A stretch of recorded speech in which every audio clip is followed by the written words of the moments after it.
Então, como é que se acompanha uma carteira de fundos imobiliários? Realmente é uma pergunta bem complexa até, porque você fica sempre no fio da navalha, né? Se você tem uma carteira muito pequena, há quem diga que você tem que acompanhar muito, porque você tem lá 5 fundos, então você tem que estar muito próximo dos 5 fundos que você tem. Há pessoas que digam, não, então eu vou ter uma carteira com 25, 30 fundos. Aí o problema é outro, né? Fala, poxa, eu não vou dar conta de acompanhar 25, 30 fundos. E aí você incorre num problema gravíssimo, que aí você vai se esconder atrás da diversificação. Então, pelo fato de você ter 30 fundos e lá, um pouquinho lá, um percentualzinho pequeno, 3%, 3 e poucos por cento em cada um, então se um deles deixar de existir, não vai nem me machucar o patrimônio. Então você está se escondendo atrás da diversificação.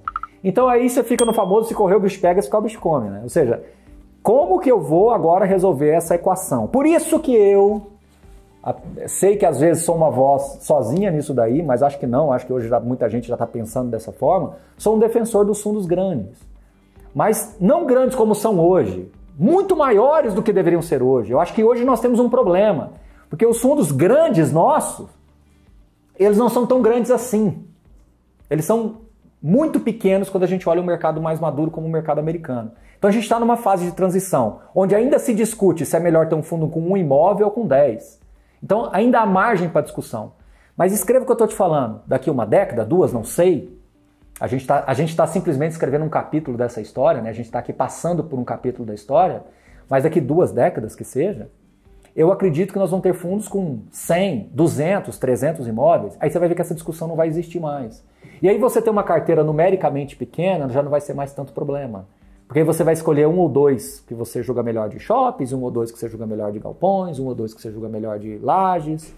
E aí, automaticamente você vai estar se diversificando, porque você vai buscar aqueles que você se identificou mais com o gestor, com o perfil do gestor, com a forma como você foi atendida, né? A gente tem sempre que lembrar, pessoal, que numa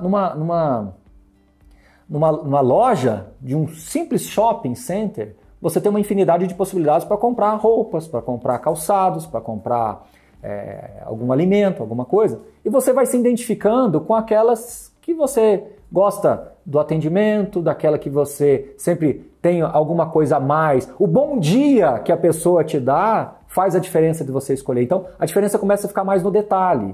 E eu acho que a indústria de fundos imobiliários vai caminhar para isso em algum momento. Então, eu tenho que defender o crescimento da indústria por acreditar que a dificuldade que vocês têm de, às vezes, controlar ou acompanhar uma carteira é muito complexa. A gente faz aqui na Suno um trabalho bem de formiguinha mesmo, bem minucioso, de tentar fazer com que, mesmo você tendo a sua profissão, o seu trabalho, você consiga minimamente dedicar ali, que seja 30 minutos, 1 hora por semana, para acompanhar o que está acontecendo na indústria de fundos imobiliários. Então, é um trabalho que visa justamente diminuir o seu tempo, tendo que fazer leituras de todos os relatórios gerenciais ou eventuais prospectos e regulamentos, para que sinteticamente você possa absorver as informações. Lembrando que aí que entra o processo de educação. A gente está simplificando para você, a gente está criando o atalho, mas a gente incentiva que você acompanhe também e debata, e não simplesmente aceite a informação.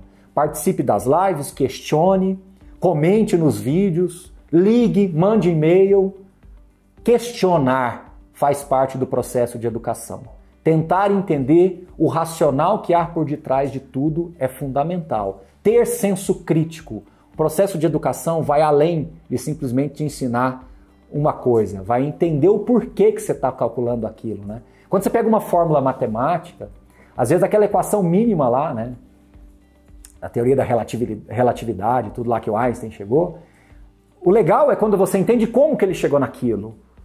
A fórmula é só uma consequência de todo o fato. Então, eu acho que escolher um fundo imobiliário vai nessa linha. Então, você tem todo o teu estudo que você faz, mas a consequência, o resultado é sempre seu. É importante você saber que ter 5 fundos ou ter 30 é igualmente grave quando você não tem um conhecimento mínimo necessário para saber o que você está fazendo. Então, não tem resposta. 5, 20, 30, 40, não tem número mágico, não tem alguma coisa que vai te salvar ou não. Da mesma forma que você diversifica para se proteger, você pode se diversificar seletivamente, procurar escolher os melhores. Um time de futebol, quando vai participar de uma Copa do Mundo, ele não monta uma seleção? Ele testa jogadores no meio do caminho, né? Ele testa, ele escolhe, mas no fim sempre sobra uma seleção, que é aquela que vai disputar o campeonato. Então é isso que você tem que procurar fazer para os seus fundos, testá-los, mas sempre tentar selecionar aqueles que você acha melhor.